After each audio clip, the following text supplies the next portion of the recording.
Bien, entonces decía que esta es la sesión 12 del curso de Epidemiología, Métodos y Conceptos. Es un curso que tiene el propósito de aportar elementos conceptuales para la construcción de los proyectos de grado de residentes y en general para aportar en la asesoría epidemiológico a los proyectos, a los investigadores adscritos a la oficina. Eh, bueno, vamos a contar de dónde venimos y para dónde vamos. Recordemos que estuvimos hablando de lo que son las tablas de contingencia, en donde trabajamos el concepto de frecuencia relativa, de distribución de frecuencia, y hicimos análisis a través de los perfiles filas y los perfiles columnas. Trabajar o manejar las tablas de contingencia es una de las herramientas fundamentales y si uno las sabe manejar, sabe hacer muchas cosas en epidemiología. Y de ahí nos fuimos del concepto de frecuencia relativa al de probabilidad, en donde trabajamos los axiomas y los postulados de las probabilidades. Y finalmente aterrizamos con esas herramientas conceptuales en una aplicación que son las pruebas diagnósticas, que es en lo que estamos en este momento.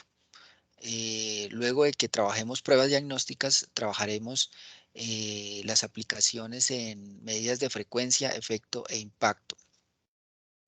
Entonces estamos en la sesión número 3 de pruebas diagnósticas. El objetivo en esta sesión es, vamos a recapitular las medidas de resumen de las características operativas de las pruebas diagnósticas para contextualizar lo que es el proceso diagnóstico. Como segundo punto vamos a hablar de lo que son puntos de corte y curvas ROC.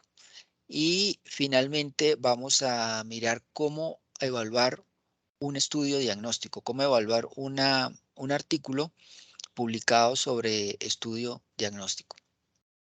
Entonces, aquí está el resumen de de todos los parámetros, de todas las medidas, de las características operativas de las pruebas diagnósticas. Entonces, tenemos dos grandes indicadores. Uno, las medidas de probabilidad.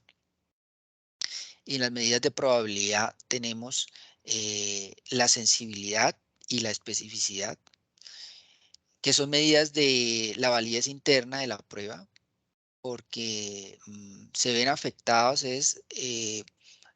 por la manera como se construyeron esas pruebas. eh, y definiendo sensibilidad como aquella probabilidad de los pacientes que sacan una prueba de que un paciente esté enfermo, dado que sacan una prueba positiva. Y la especificidad, como dado que el paciente está sano, la probabilidad de que se salga un resultado verdadero o negativo. Y están las medidas de validez externa, que son los valores predictivos positivos y los valores predictivos negativos. Y eh, en este caso, entonces, es la probabilidad de que salga un valor positivo dado que la prueba fue positiva y el valor predictivo negativo es en aquellas pruebas que salen negativas, cuál es la probabilidad de que salga un verdadero negativo. Fíjense que en estas medidas siempre el numerador va a ser o un verdadero positivo o un verdadero negativo. Y el denominador va a ser la suma de la columna en donde estemos. En este caso, si estamos hablando de sensibilidad, va a ser en enfermos. Si estamos hablando de especificidad, va a ser sanos. Y por eso hablamos de perfil columna en enfermos, perfil columna en sanos. Y si es hablamos de valor predictivo, el denominador va a ser todo el conjunto de pruebas que salgan positivas, tanto los verdaderos positivos como los falsos positivos. Y si es el valor predictivo negativo, también es la suma de todos los resultados. Entonces, estas medidas se llaman medidas de probabilidad. Y a partir de estas medidas de probabilidad, calculamos unas medidas que vamos a denominar indicadores complejos. Y en el que se encuentra uno que es la medida de exactitud, en donde es la suma de los valores o las pruebas que dan efectivamente positivos o negativos, que son verdaderos positivos o negativos sobre el total de pruebas. Y están las medidas de razón de probabilidad. Estas medidas de razón de probabilidad entonces son las razones de verosimilitud, que combinan la sensibilidad y la especificidad de distintas formas. Entonces, tener de manera separada la sensibilidad y la especificidad no nos dice mucho, no es muy útil en el contexto clínico, ¿cierto? Más allá de que una prueba altamente sensible pues le puede ayudar a uno de cribado o tamizaje, y una prueba altamente específica le puede ayudar a uno a confirmar, pero si le llega una prueba a uno, esas sensibilidades y especificidades, trabajándolas así por aparte, no nos dice mucho. La manera de poder aplicarlas a la clínica es uniéndolas en un indicador complejo, y en este caso son las razones de verosimilitud. Entonces, vamos a recapitular lo que son las medidas de las cocientes de probabilidad, en este caso la razón de verosimilitud. Y la utilidad que tiene estas razones de verosimilitud es que nos permiten obtener la probabilidad postprueba, dado una probabilidad preprueba y dado unos resultados de sensibilidad y especificidad. Y el concepto importante que se maneja acá es el de utilidad de una prueba. Entonces, una prueba es útil cuando nos permite cambiar nuestro punto de vista, nuestra decisión, aumentando la probabilidad diagnóstica o disminuyendo la probabilidad diagnóstica de una condición. Si una prueba diagnóstica no es informativa, no nos permite hacer ese cambio en nuestra decisión antes de tomar la prueba, con relación a cuando ya tenemos el resultado, es una prueba que no es útil. Y esa utilidad la podemos cuantificar a través de las razones de verosimilitud. Acordémonos que la probabilidad preprueba es la sospecha clínica. En resumen, es la sospecha clínica que la alimentamos a partir de muchas fuentes de información. Todas esas fuentes de información nos dan una probabilidad preprueba, que al juntarla con la razón de verosimilitud nos da la probabilidad postprueba. Entonces, la razón de verosimilitud positiva responde a la siguiente pregunta: ¿cuántas veces es más probable que la prueba sea positivo en los enfermos que en los sanos? Una prueba debe ser una prueba positiva, debe dar mayores verdaderos positivos que falsos positivos. Ese es el objetivo de una prueba ideal. Por lo tanto, esta razón de probabilidad de verdaderos positivos sobre falsos positivos debe ser mayor a 1. Si es igual a 1, significa que es una prueba que no nos dice nada, porque si sale positiva nos da lo mismo que pueda ser un verdadero o un falso positivo, ¿cierto? No es informativo. Por lo tanto, una buena prueba es aquella que busca que la probabilidad o la proporción de verdaderos positivos sea mucho mayor que los falsos positivos. Por lo tanto, una razón de verosimilitud positiva debe ser útil si es mayor a 2. Y si es mayor o igual a 10, pues es una prueba demasiado muy útil. Entonces, ¿cómo se calcula? Sensibilidad sobre 1 menos especificidad. Sensibilidad, en este caso, es lo mismo que la probabilidad de verdaderos positivos, y 1 menos especificidad son los falsos positivos. Y la razón de verosimilitud negativa responde a la pregunta: ¿cuántas veces es más probable que la prueba sea negativa en los enfermos que en los sanos? O sea, los que buscamos cuando una prueba tiene una buena razón de verosimilitud negativa es que los verdaderos negativos sean mucho mayores que los falsos negativos. Por lo tanto, eso significa que un valor de 1 es no informativo y un valor más alejado de 1 hacia la izquierda, menor de 0,5 es útil y menor de 0,1 es muy útil, ¿cierto? Lo que buscamos en una prueba es que la proporción de verdaderos negativos sea mucho mayor a la proporción de falsos negativos, por lo tanto este cociente nos tiene que dar menos de 1 para decir que es un buen parámetro de razón de verosimilitud negativo. Ahora bien, ¿cuál es el procedimiento o cómo hacemos para llegar a una probabilidad post prueba? Hemos estado trabajando esta base de datos, ¿cierto? Donde tenemos un gold standard que es la PCR, donde nos da unos resultados de enfermos y sanos, y es nuestra verdad, y lo vamos a comparar el examen directo en el contexto de leishmaniasis, donde nos da eh, que unos están enfermos y otros están sanos, y los codificamos con ceros y unos. Construimos la tabla de contingencia y aquí obtenemos el resultado.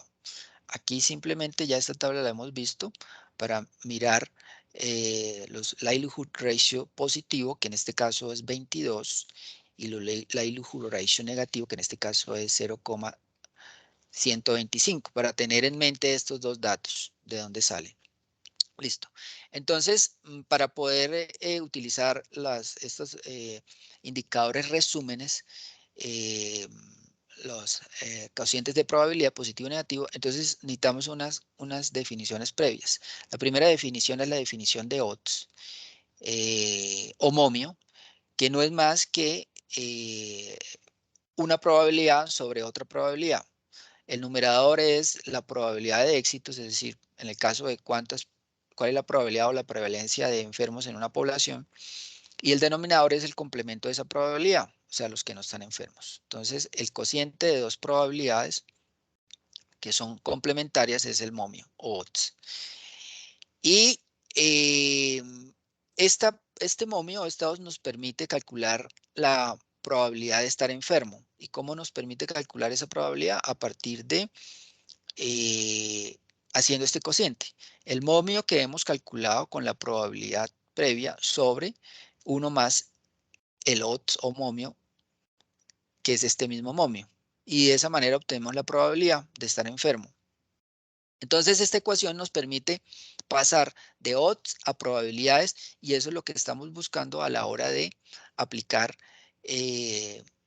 las razones de verosimilitud para obtener la probabilidad postprueba. Entonces, ¿qué estamos haciendo? Estamos partiendo de una probabilidad previa, ¿cierto? O una sospecha clínica, que en este caso decimos que la sospecha clínica de diagnosticar leishmaniasis es del 60%, y esa probabilidad previa a través del momio de prueba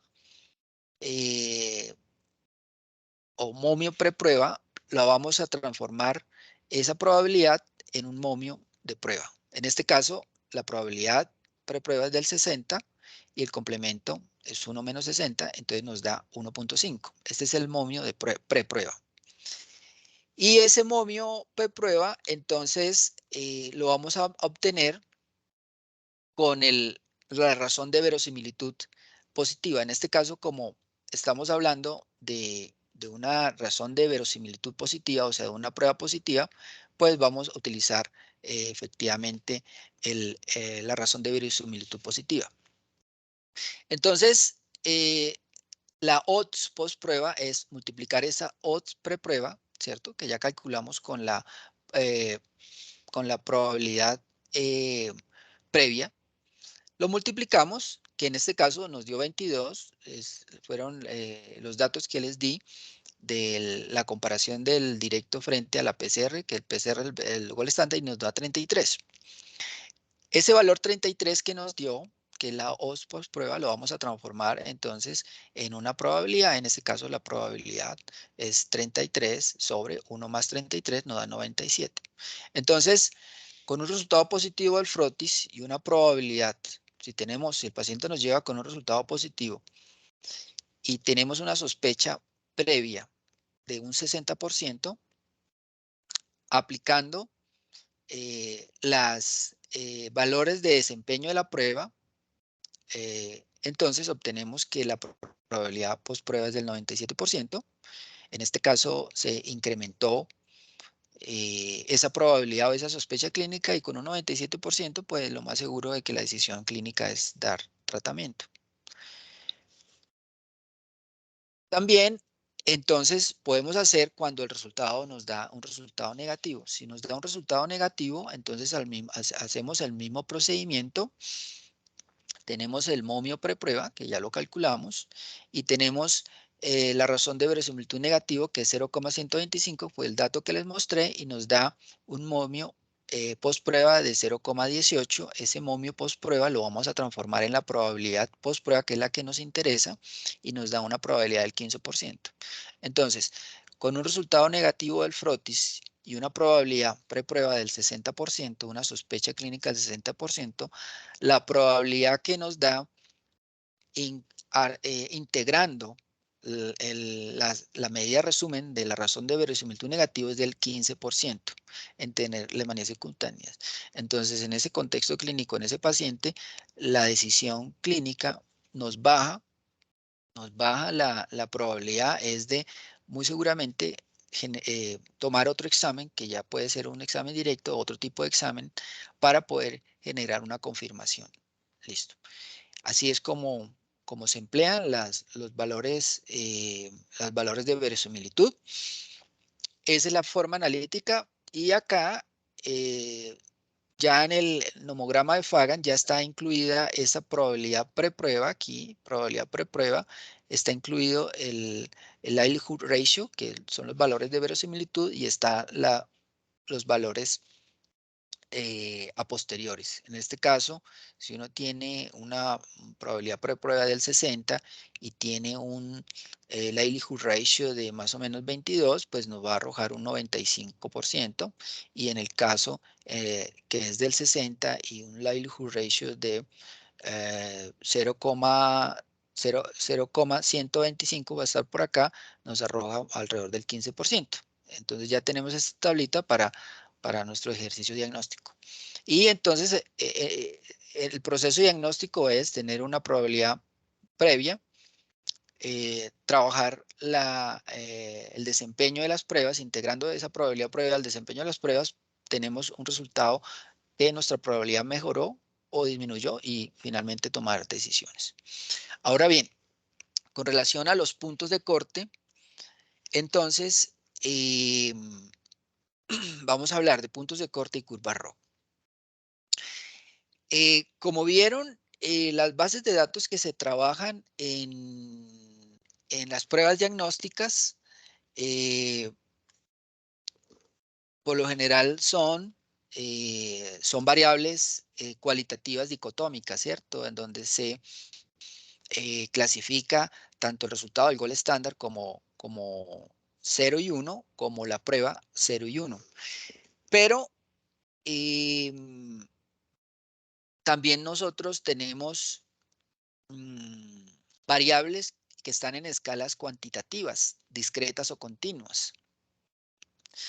Y en este caso es en donde debemos establecer un punto de corte que nos permita definir qué valores de esa variable cuantitativa, a partir de qué punto podemos decir que es enfermo y que son sanos. En el caso de la glicemia, entonces se ha definido un punto de corte de 120, y a partir de ahí entonces podemos clasificar los enfermos y los sanos. El punto de corte ideal en cualquier prueba diagnóstica que maneje escalas cuantitativas es aquel que me permite discriminar en el 100% los sanos de los enfermos. Ese es el ideal. Sin embargo, en la práctica clínica no encontramos pruebas diagnósticas que nos permitan,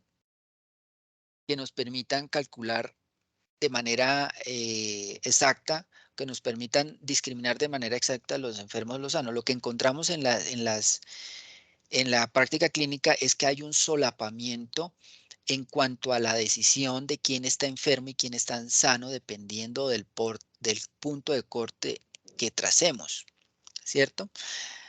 De tal manera que vamos a encontrar individuos que van a estar mal clasificados, que pueden estar enfermos y sin embargo pueden estar enfermos, ¿cierto? Nos ubicamos en la curva de enfermos, pero sin embargo el resultado arroja resultados negativos. El resultado de la prueba puede ser negativo. En este caso estamos hablando de un falso negativo.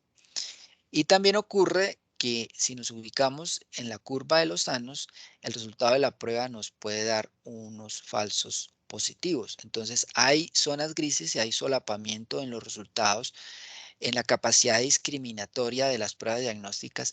Eso es lo usual. En ese sentido, dependiendo de donde coloquemos nuestro punto de corte, ¿cierto? Aquí tenemos a los enfermos para el ejemplo de diabetes, dependiendo de donde pongamos ese punto de corte, si queremos captar más enfermos, entonces eh, ponemos el punto de corte más bajo, de tal manera que podamos incluir la mayor cantidad de enfermos. Y esto lo podemos hacer por ciertas características del paciente o de la enfermedad. Una enfermedad muy grave, el punto de corte lo ponemos muy bajo, y si tenemos tratamiento, pues queremos incluir el mayor número de enfermos, ¿cierto? Entonces, pero si cambiamos y corremos ese punto de corte a la izquierda, pues el número de falsos positivos se nos va a aumentar. Y el número y en el caso de la curva de normales, entonces si cambiamos ese punto de corte, podemos obtener más falsos negativos. Entonces, la moraleja es que la sensibilidad y la especificidad depende de dónde pongamos ese punto de corte. De tal manera que hay una relación inversa en si aumentamos la sensibilidad, bajamos el punto de corte de la prueba y queremos incluir a más enfermos, pues vamos a incluir a gente que va a resultar positiva en la prueba, pero que no va a estar enferma.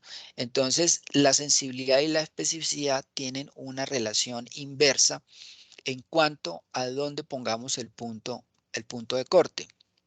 Un ejemplo es en el contexto de la guerra, los detectores de misiles, los radares que son detectores de misiles. Entonces, en este caso tenemos tres misiles, el misil 1, 2 y 3, ¿cierto? El misil 1, que es esta línea larga, el misil 2, esta línea más corta, y esta, misil 3, que es la siguiente más larga. La pregunta es, ¿en dónde coloquemos nuestra amplitud de detección? Si la colocamos en la línea A, muy seguramente pues vamos a poder detectar a todos los misiles, ¿cierto? Que nos lleguen al radar. Pero también vamos a detectar una serie de ruido que en este caso, por tratarse de algo muy grave, de una emergencia, de una urgencia, de una situación que amerite una atención, entonces podríamos estar dispuestos a tolerar tanto ruido. Pero, y en ese caso tendríamos un 100% de la sensibilidad. Pero si nos vamos a la línea B, en el cual eh, corremos ese umbral de detección, ¿cierto? Para que nos pueda salir muy costoso detectar tanto ruido, discriminar ese ruido, si sí o si no. Queremos estar seguro que lo que detectemos sí sea un misil. Entonces, la sensibilidad en este caso la hemos disminuido, pero hemos ganado en que el que se detecte, la señal que se detecte efectivamente es un misil. En ese caso, la especificidad es del 100%, porque si se detecta una señal es un misil y tenemos poco ruido. Entonces, bajo esta lógica inicial de detección de señales, entonces surge la siguiente pregunta. Si la sensibilidad y la especificidad dependen del punto de corte, entonces, ¿cuál es ese punto óptimo en donde la sensibilidad y la especificidad son informativos y son las que nos interesan? ¿Cómo podemos, si el punto de corte nos define distintas sensibilidades y especificidades, cómo puedo yo decidir cuál es el mejor punto de corte para que nos dé la sensibilidad y especificidad que requerimos de acuerdo al contexto y al paciente que estamos diagnosticando? Y entonces acá es cuando llegan las curvas ROC, que son curvas, se denominan ROC, características operativas de receptor, que vienen de ese contexto de detección de señales a auxiliarnos y ayudarnos para tomar la mejor decisión de cuál es la mejor sensibilidad y especificidad dependiendo de lo que queramos diagnosticar. Y en este caso, un ejemplo, en el campo de la pediatría, tenemos dos variables. La variable ABT es una variable del conteo del número de neutrófilos abastonados, ¿cierto? Cuando hay una enfermedad bacteriana grave en los niños, este conteo se dispara y nos puede ayudar a determinar si hay una infección bacteriana grave o no. Y tenemos la variable IBG, que es la decisión si el paciente está con infección grave o no está grave. Entonces tenemos una variable cuantitativa, en este caso discreta, ¿cierto? Es una variable discreta porque asume números naturales exactos, no tiene decimales. Y la pregunta que nos hacemos acá, bueno, ¿cuál punto de corte, cuál nivel de bastoncillos es el óptimo para poder diagnosticar infección bacteriana grave? Vemos que, por ejemplo, acá en este nivel 3 eh, no hay solapamiento, ¿cierto? En cambio, en el 9 hay aquí este nivel en donde unos con 9 bastoncillos están enfermos y otros con 9 no están enfermos. Entonces, ¿cuál es el mejor punto de corte? La primera pregunta es la pregunta que debemos hacernos en este caso. Entonces, para poder definir cuál es el punto de corte óptimo, entonces tenemos que hacer tablas de contingencia con cada uno de los valores para poder determinar ese punto de corte o ese umbral. Y entonces comenzamos por el valor más pequeño, que es mayor o igual a 3, ¿cierto? Bastoncillos. Y hacemos la tabla frente al índice de bacteriana, a la infección, si tiene o no bacteriana grave. Entonces, 0 no tiene infección bacteriana, 1 sí tiene infección bacteriana. 0 en este caso de bastoncillos mayor o igual a 3 es que se obtienen valores de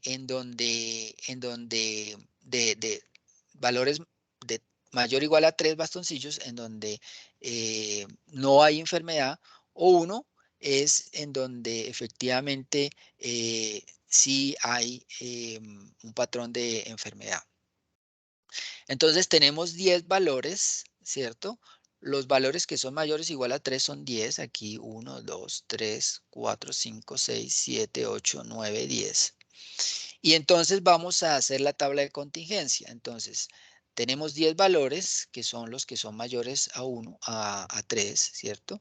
Pero dentro de esos valores tenemos 5 que caen en 0, ¿cierto? Que no tienen la enfermedad, y 5 que sí tienen la enfermedad. Y construimos entonces la sensibilidad. La sensibilidad entonces son los verdaderos positivos, en este caso sería esta casilla, verdaderos positivos, ¿cierto? Tienen la enfermedad y nos da un valor mayor o igual a 3. Aquí es, si el valor es mayor o igual a 3, entonces aquí 0 es que no es mayor o igual a 3 y 1 es que es mayor o igual a 3. 5 nos dan que son mayores o igual a 3 y efectivamente están enfermos. Por eso la sensibilidad es de 1. Y 5 nos da valores, en este caso, para calcular la especificidad, entonces nos ubicamos en la casilla de que están sanos y nos da valores que son 0, cuando son mayores o igual a 3 bastoncillos, ¿cierto? Entonces acá nos da que no tenemos valores en esta casilla, es decir, todos nos dan que son 1, que son positivos, por eso la especificidad en este caso es 0. Entonces, este es el ejemplo de cómo partimos esa variable cuantitativa en cada punto de corte y calculamos la sensibilidad y la especificidad. ¿Y para qué hacemos eso? Eso lo hacemos con cada uno de los valores y nos permite finalmente construir la curva ROG. Esta curva ROG es la que nos va a ayudar a responder la pregunta de cuál es el valor de sensibilidad y especificidad dependiendo del punto de corte que mejor desempeño da la prueba en términos de poder describir, discriminar de manera exacta los enfermos y los sanos. Si hacemos este ejercicio a mano, con cada uno de, de los puntos de corte, ¿cierto? Siguiendo esta secuencia, finalmente vamos a llegar a que vamos a obtener una curva ROC. Pero pues cuando tenemos una gran cantidad de datos, no nos detenemos a hacerlo en Excel, que es un ejercicio académico a mano, ¿cierto? Sino que lo hacemos en Stata, por ejemplo, podemos utilizar ese software y aplicando este comando ROCTAP, variable 2, variable 1 y señalando lo que nos saque la gráfica, nos saca la curva que nos señala ese desempeño, en donde en el eje de las Y está la sensibilidad y en el eje de las X está 1 menos especificidad, o sea, aquí están los falsos positivos y aquí están los verdaderos positivos. Entonces, esa relación de falso positivo y verdadero positivo graficada en distintos puntos de corte, lo que nos da lo que se denomina la curva ROC, que es la herramienta que nos permite poder definir si una prueba es eh, tiene mejor desempeño que otro. Entonces aquí tenemos la salida, el resultado, en resumen, de qué nos da cada uno de los puntos de corte, ¿cierto? Si lo ponemos en 3, mayor o igual a 3 o en mayor o igual a 8, poniéndolo en cada punto de corte, ¿qué sensibilidad y especificidad nos da? Entonces nos arroja que la mejor sensibilidad y especificidad es en el punto de corte mayor o igual a 9 y mayor o igual a 10. Mira, porque nos da de manera exacta o en la clasificación de lo que clasifica exactamente, correctamente, nos da que es el que tiene el mayor porcentaje de mejor clasificación, el 90% para esos dos puntos de corte, 90%. Pero fíjense que la sensibilidad, a pesar de que nos da un valor similar, 90%, y son los dos puntos de corte que uno establecería para poder aplicar, nos da, en el caso de mayor o igual a 9, nos da una sensibilidad del 100, pero la especificidad baja. Y en el caso de un punto de corte mayor o igual a 10, nos da una sensibilidad de 80 y una especificidad del 100%.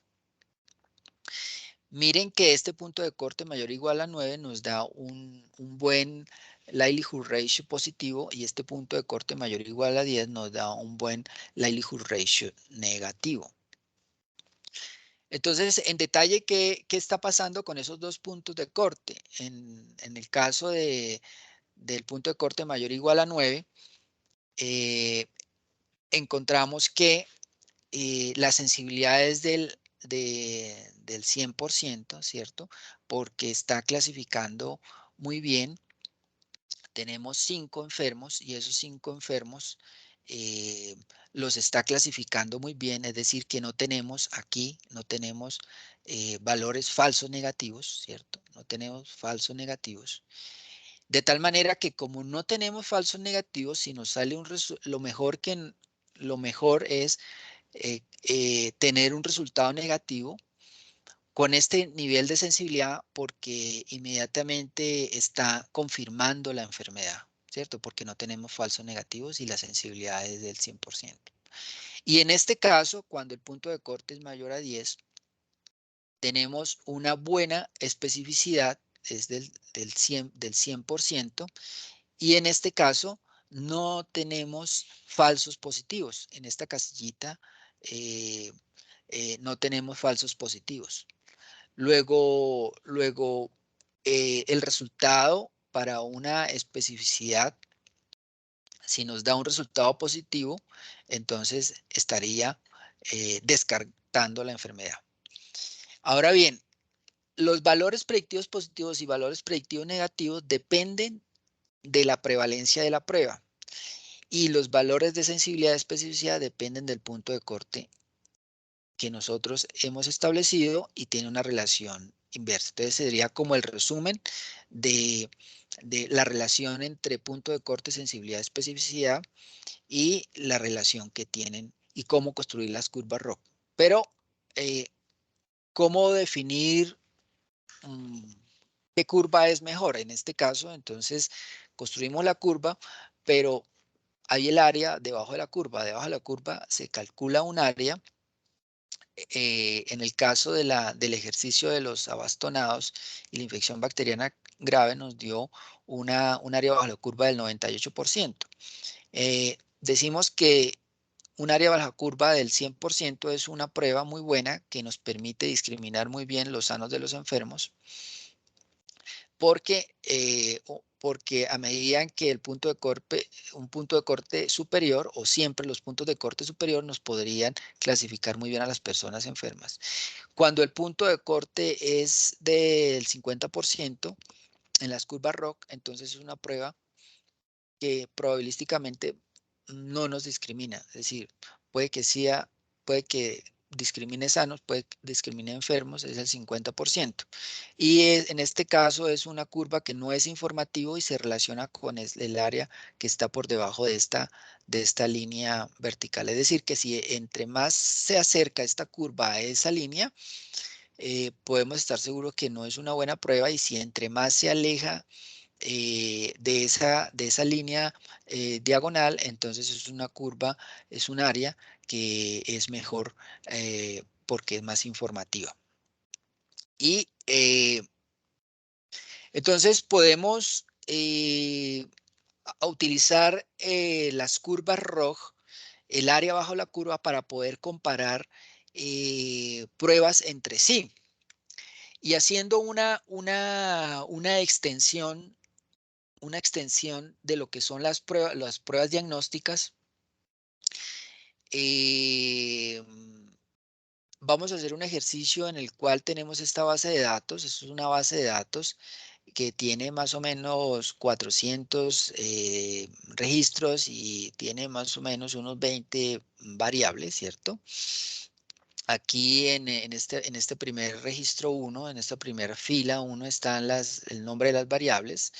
Y es una base de datos que nos presenta como variable de resultado si la persona tiene enfermedad cardiovascular o no, y tiene unos predictores como el peso, como la cantidad de paquetes de cigarrillos que se fuma, si es fumador o no, la educación, el estatus marital, la presión sistólica, la presión diastólica. Y entonces vamos a hacer una generalización porque pues estamos hablando de pruebas diagnósticas, y qué tiene que ver eso con tener una base de datos y unas variables predictoras de enfermedad cardiovascular. Pues vamos a hacer una generalización de lo que son las pruebas diagnósticas y las curvas ROX en pruebas diagnósticas a poder hacer predicciones y discriminar cuáles de estas variables es la que nos va a predecir si un paciente tiene enfermedad cardiovascular o no. En ese sentido, estamos utilizando estas variables, por ejemplo, el peso del paciente, como un indicador diagnóstico. Entonces, aquí el concepto de prueba diagnóstica se nos amplía, y prueba diagnóstica es cualquier herramienta que nos permita definir si un paciente tiene o no una condición, en este caso la condición de enfermedad cardiovascular. Vamos a predecir si el paciente tiene o no enfermedad cardiovascular. En ese sentido, cualquier indicador puede ser un signo, un síntoma, un examen físico, la historia clínica, las pruebas diagnósticas sofisticadas, imágenes, indicadores serológicos, inmunológicos, cualquier herramienta que nos ayude a determinar si un paciente tiene una enfermedad o no, es una prueba diagnóstica que es un concepto generalizado y aquí lo estamos generalizando para poder aplicar el concepto de curva ROI y poder comparar curvas entre sí y saber cuál herramienta o cuál variable es la que más nos discrimina entre pacientes con enfermedad cardiovascular o no. Eh, entonces, esa base de datos la montamos en Stata. Es una base de datos que se llama Health, tiene la terminal DTA, punto DTA, que son las bases de datos de Stata. Así se rotulan los archivos. Y entonces tenemos una serie de variables. Por ejemplo, tenemos acá presión arterial sistólica, índice de masa corporal, presión arterial distólica, la edad.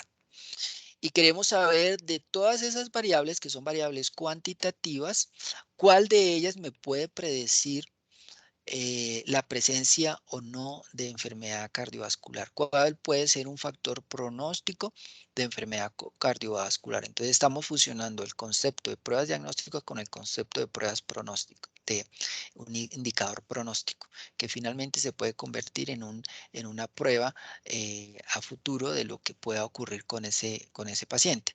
Entonces, en el caso veamos acá quién tiene el área bajo la curva más alta. En el caso de para estas variables, 1, 2, 3, 4 variables, sería el índice de masa corporal, tiene un área mayor de 0.81, tiene una desviación estándar de 0,03 y tiene un intervalo de confianza. Siempre las áreas bajo la curva ROG deben indicarse o deben publicarse con un intervalo de confianza. Y el índice de masa corporal, en este caso es la línea violeta, que está acá, de la línea violeta, y vemos que es una línea, una curva que nos señala un área que es superior, es más grande a las áreas que puedan señalar las otras variables que hemos incluido en este modelo.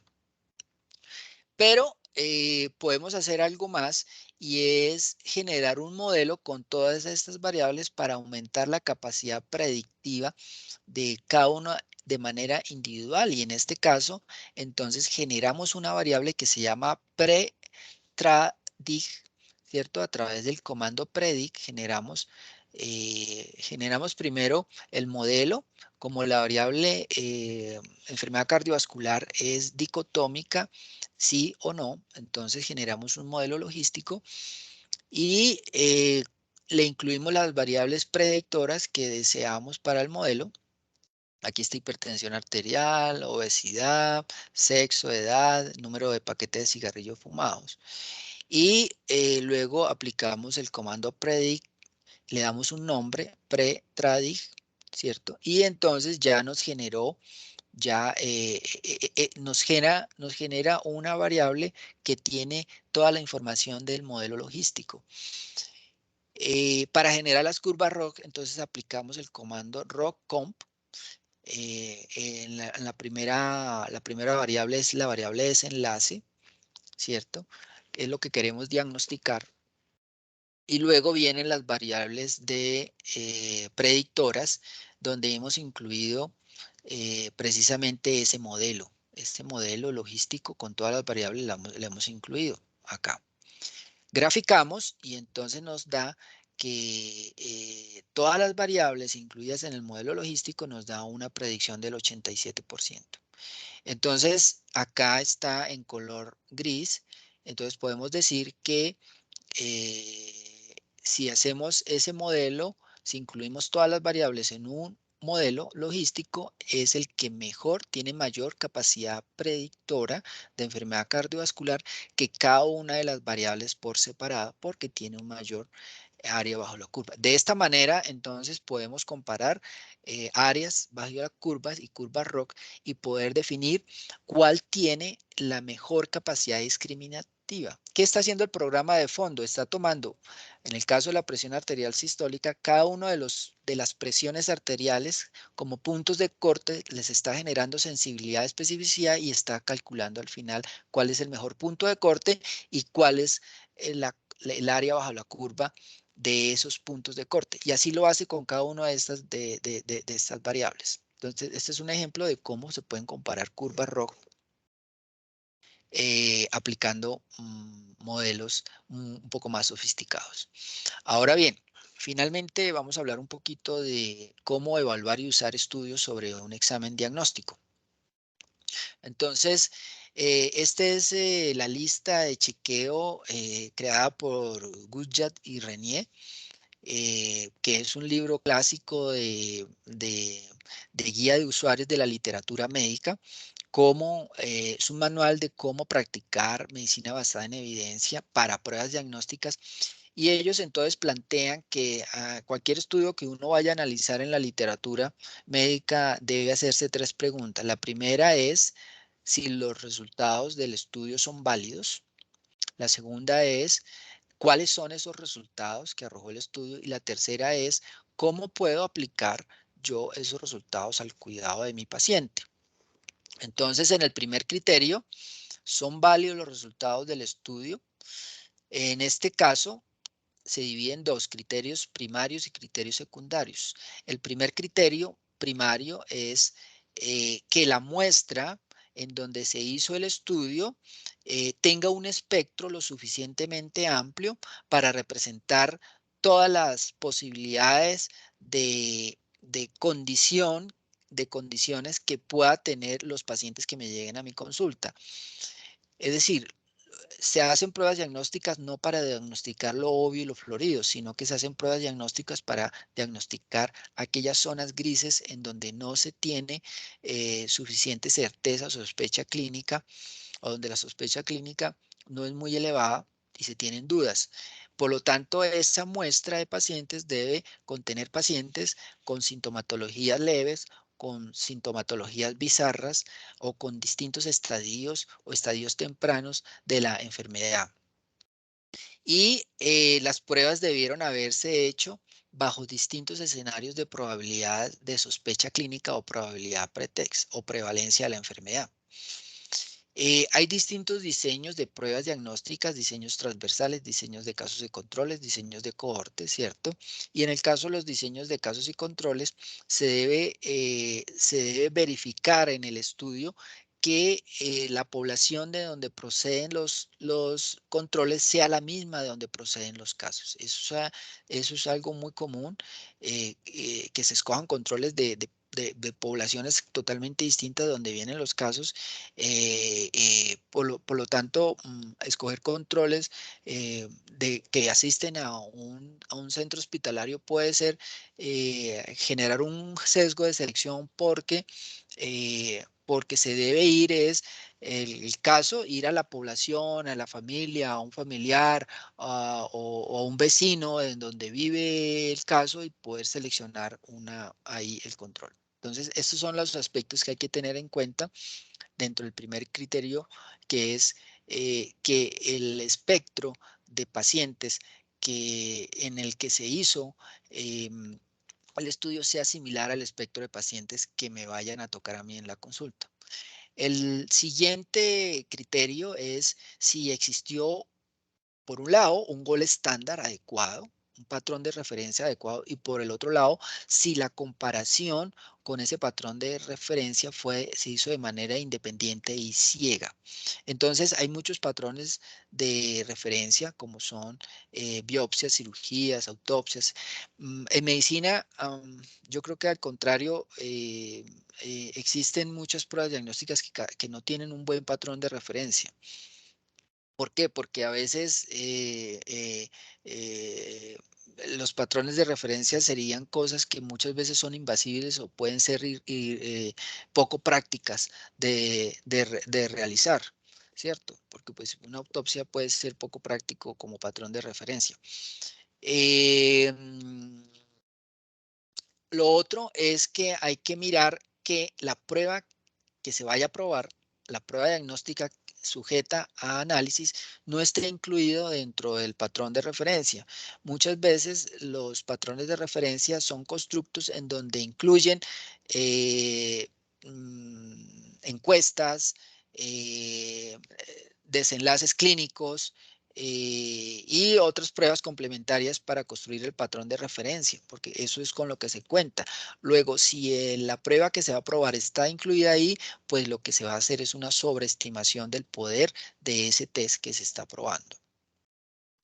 Y lo otro es que se debe hacer una prueba ciega, es decir, quien verifique el gol estándar, exactamente cuáles son los enfermos y los sanos en el gol estándar, no debe ser la misma persona eh, eh, que esté trabajando con el test de la prueba diagnóstica. Deben ser personas totalmente distintas para que, más, deben haber dos equipos trabajando en paralelo para que luego los resultados puedan ser sometidos a pruebas de concordancia como el índice de capa y así poder estimar el nivel de reproducibilidad intraobservador e interobservador. La siguiente pregunta, en este componente, que si son válidos los resultados del estudio, es un criterio secundario, y es si los resultados de la prueba que se está probando intervinieron en la decisión de evaluar al paciente con la prueba, con el gol estándar. Es un ejemplo, en el caso de pruebas invasivas, si uno sabe que una angiografía es invasiva y está probando un TAC o una resonancia, aquellos pacientes que salen con resultados negativos puede, por este sesgo, tener menos probabilidad de que los pasen a otra prueba invasiva por el simple hecho de que uno sabe que si es negativo, entonces no va a someterlo al paciente a un riesgo. Entonces puede ocurrir este sesgo que se llama sesgo diferencial de verificación. Cuando cuando el gol estándar es muy complicado, costoso, oneroso, tiene eventos adversos, entonces se puede cometer este tipo de estudios, sobre todo en ensayos clínicos en estudios de pruebas diagnósticas prospectivas. Y el segundo, hay que mirar en el artículo, en el estudio, que se describan en detalle, eh, con suficiente detalle, cómo se hizo el estudio, cómo se aplicaron las pruebas para que puedan ser reproducibles en el contexto clínico, en mi contexto clínico. Entonces, cómo se preparó el paciente, qué fármacos se deben evitar, cuáles fueron las precauciones después del examen, si hubo dolor, cómo manejar el dolor, cómo se hacen las interpretaciones de los exámenes, etcétera, etcétera. El siguiente componente, el siguiente gran grupo para evaluar un estudio es cuáles son los resultados de la prueba. Eh, si no se encuentran los coeficientes, los cocientes de probabilidad, entonces debe estar toda la información que permita hacer los cálculos. ¿Por qué? Porque pues precisamente necesitamos conocer en mi paciente cuáles con los indicadores de desempeño, cuál sería la probabilidad post-test que me arroja ese diagnóstico para poderlo aplicar a mi práctica clínica. Y el tercer componente es un componente relacionado con si me ayudarán esos resultados a la toma de decisiones de mis pacientes. Entonces, en esta escala, el primer componente de los estudios es válido, el segundo es cuáles son los resultados, ¿sí? tiene que reportarse los parámetros de desempeño, y en este tercer componente es, finalmente, bueno, sí, el gol estándar fue el adecuado, sí fueron válidos, se publicaron las indicadores de desempeño, pero bueno, yo eso cómo lo puedo aplicar a mi práctica clínica. Y entonces ahí es donde hablamos en este primer punto de validez externa, que tiene que ver con que los resultados puedan ser reproducibles e interpretables en mi contexto. Y entonces tiene que ver con evaluar ciertas fuentes de variabilidad en la aplicación, en la implementación de la prueba. Por ejemplo, la consecución de reactivos en mi entorno es fácil, es posible conseguirlos. Ahí tengo que capacitar a la gente, tengo que entrenar y que los que interpretan la prueba tengan experiencia.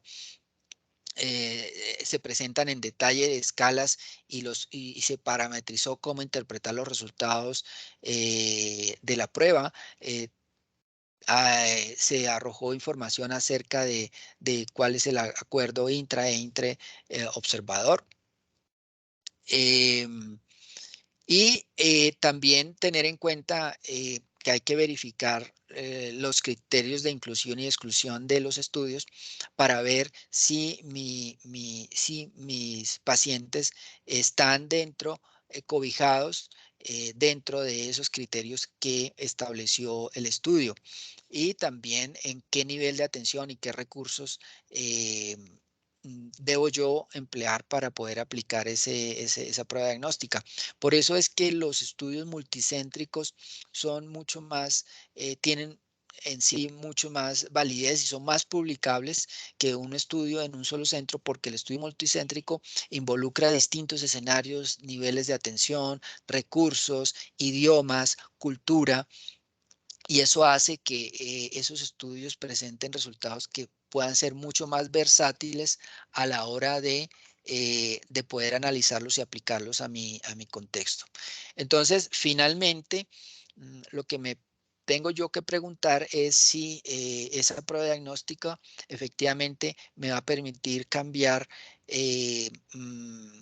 esa sospecha clínica que yo tengo inicialmente hacia aumentar con una probabilidad post-test mayor, o disminuirla, y en ese sentido poder tomar las decisiones. Y también, finalmente, lo que dice este instrumento para poder evaluar las pruebas diagnósticas, los estudios de pruebas diagnósticas, es que hay que mirar los análisis de costo-beneficio, costo-efectividad, para que puedan ser incorporados a la práctica clínica de mis pacientes. Entonces, muchas gracias. Si hay preguntas en este momento, abrimos el espacio.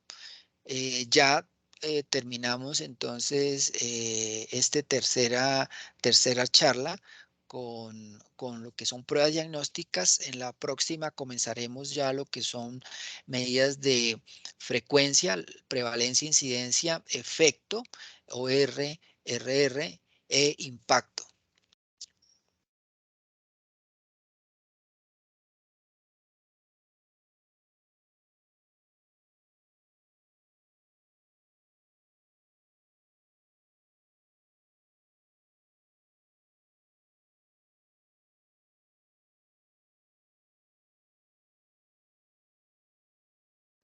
Doctor, muchas gracias por ahora. No tenemos ninguna pregunta.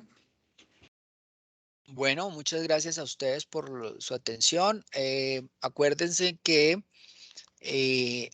esta conferencia va a estar subida en el canal DR, Dr. Casadiego, y que cualquier inquietud o pregunta que tengan, con mucho gusto, a mi correo electrónico institucional, epidemiología@dermatología.gov.co. Aquí está mi número de celular, me pueden escribir por WhatsApp. Con mucho gusto, cualquier duda que tengan, se las puedo atender, y pueden repasar esta charla ahí en este canal de YouTube, que la voy a subir.